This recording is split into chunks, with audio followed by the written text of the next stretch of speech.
Hi friends, this is your pal Scott Garibay, and today we're going to talk about D&D canon and the continued absolute powerful torrent of intellectual properties that continue to bind themselves stronger and stronger and stronger to 100% D&D canon through the intellectual property infiltration that Dungeons & Dragons has accomplished at a level that no other IP in the world has accomplished. So how do things get added to D&D canon today? Well, Dungeons and Dragons has a very specific, it has many ways of telling stories. But one of the ways it adds to its canon is through official miniatures and terrain, okay? And so multiple things have, or through paper canon. So canon comes into Dungeons and Dragons through paper, it comes in through terrain, and it comes in through miniatures, right? And miniatures and terrain, there are multiple companies that are like, we want to make the miniatures we already make official D&D canon, so that it can be combined and mixed with, so that all the miniatures we're making can be used with other D&D canon miniatures. This has been done many, many times. Let's walk it through. This has been done with Funko Pop, okay? This has been done with Lego, right? The paper sources. What brings in canon from paper sources that have had intellectual property connections?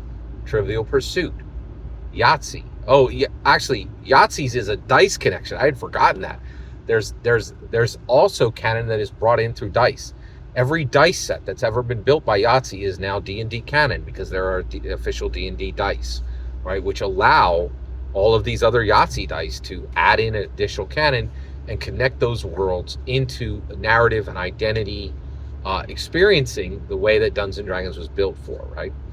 So recently we got a very, very powerful addition to Dungeons & Dragons through Lego, right? So every single set that Lego ever created before April 2024, before the Lego Dungeons & Dragons Red Dragon's Tale set, is official D&D canon, so that those minifigs and all those terrains can be used with that original set and with the original CMF set to tell Dungeons & Dragons canon stories, right?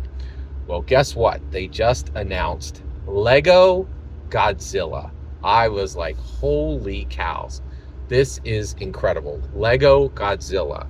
So I'm extremely excited about this. It is coming in exactly as the Lego Dungeons & Dragons Red Dragon's Tale set is coming in as a Lego Icon set. So this was built by a very enthusiastic Lego builder, not an official builder, but just somebody who builds Lego, right? And he built an absolutely epic Lego Godzilla.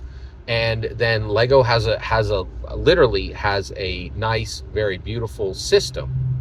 And that system is allows you to bring in other IPs, right? And so official Godzilla will actually join the Lego Dungeons & Dragons set as official. Well, that's a great point. So it's the first CMF, not the custom minifigure, but the custom massive figure, right?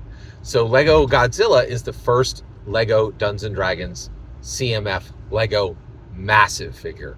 And what's really wild is, why is Lego bringing in Godzilla? Well, I think it's pretty clear, right? Lego has established that Dungeons & Dragons exist within the Lego world now. But what's going to fight those? Those kind of creatures are incredibly powerful and are not going to have many predators or even rivals within their world.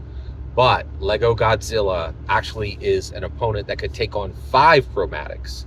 And so I think it's being specifically put into the Lego world because they don't want the Lego Dungeons & Dragons chromatic dragons to be the most powerful creatures within the Lego sphere of activity, right? They want there to be some creatures that can give those Lego Dungeons & Dragons chromatics a run for their money.